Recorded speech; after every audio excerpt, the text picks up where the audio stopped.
Hey everybody, it's the Man Master here. I'm doing a video about a subject I never talked about on my channel, and that's the whole Rittenhouse case.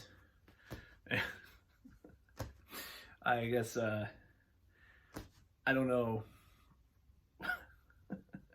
I'll just put it this way. As opportunistic and jaded and cynical as this sounds, I'm actually, I'm happy to see these, establishment liberals they're probably going to be screaming and crying, and there might be riots and stuff over this acquittal that just happened. Now, does not mean I'm like pro what he did, or,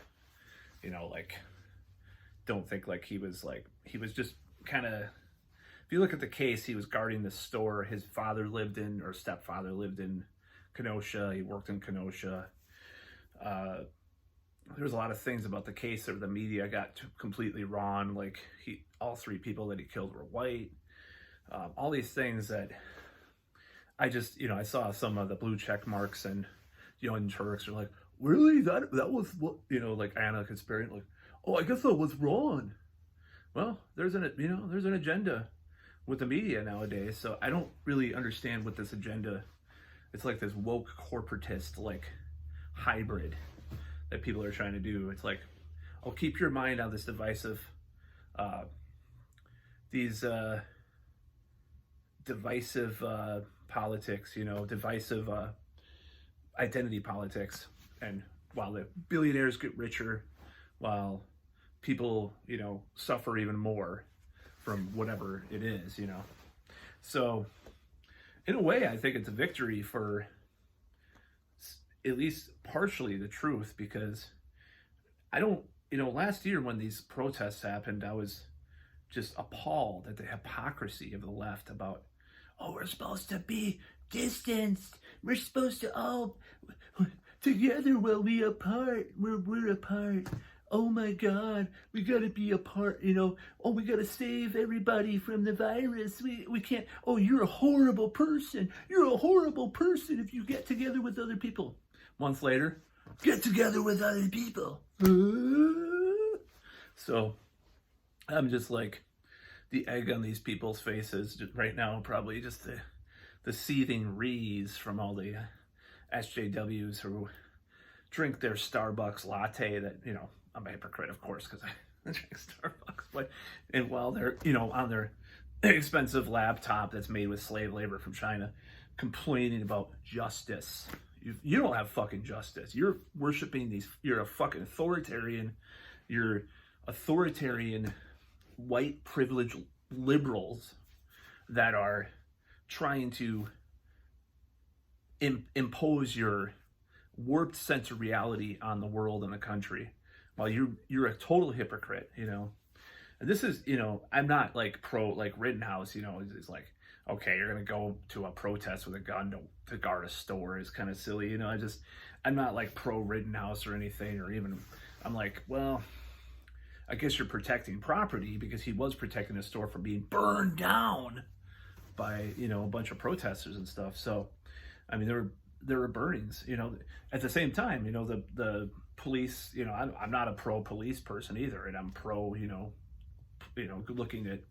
looking at criminal justice reform and everything, which ironically, the irony of ironies is that once Kanye West and Kardashian went to the White House when Trump was around, he was starting to kind of things were turning around with some of that stuff, which is really unprecedented.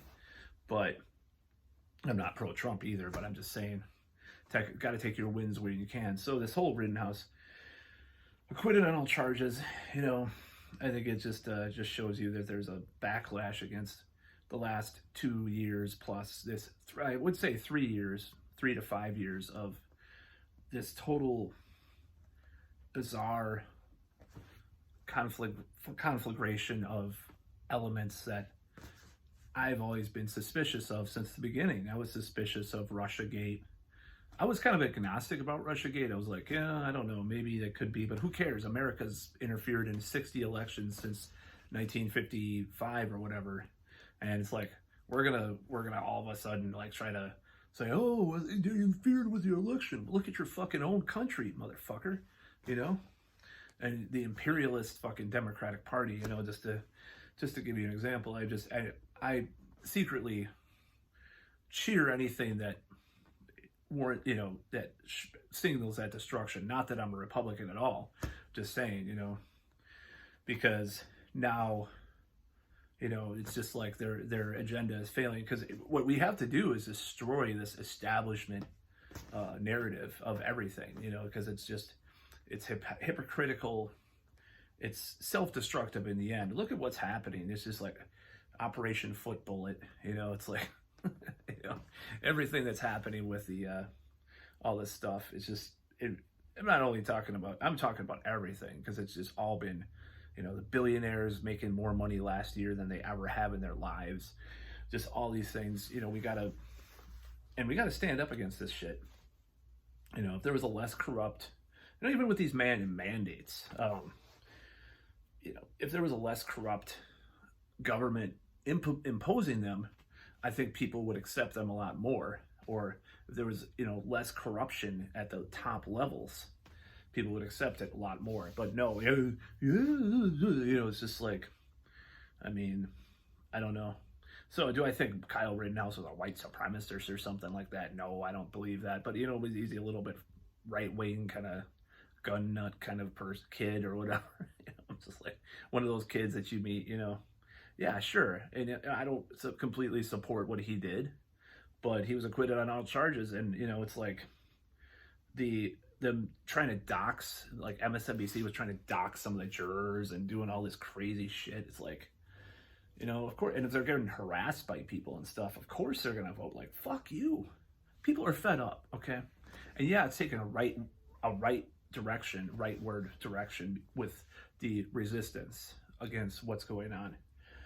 But maybe we have to go swing that way to kind of go back towards some semblance of sanity, because this corporatist, woke, left, quote unquote, left wing, I don't really consider it left, because, you know, like you watch anybody, Richard Wolff or Jimmy Dore or Jackson Hinkle or even Kyle Kalinske, you know, even though he's kind of teetering on the fence sometimes about certain things, but I still watch him. I still subscribe. Hard Lens Media, any of these, the Vanguard, any of these people, you know that this is not the real, you know, that's to me, that's the real left. You may have your problems with Jimmy Dore or whoever, but the real left were the people that were supporting Bernie.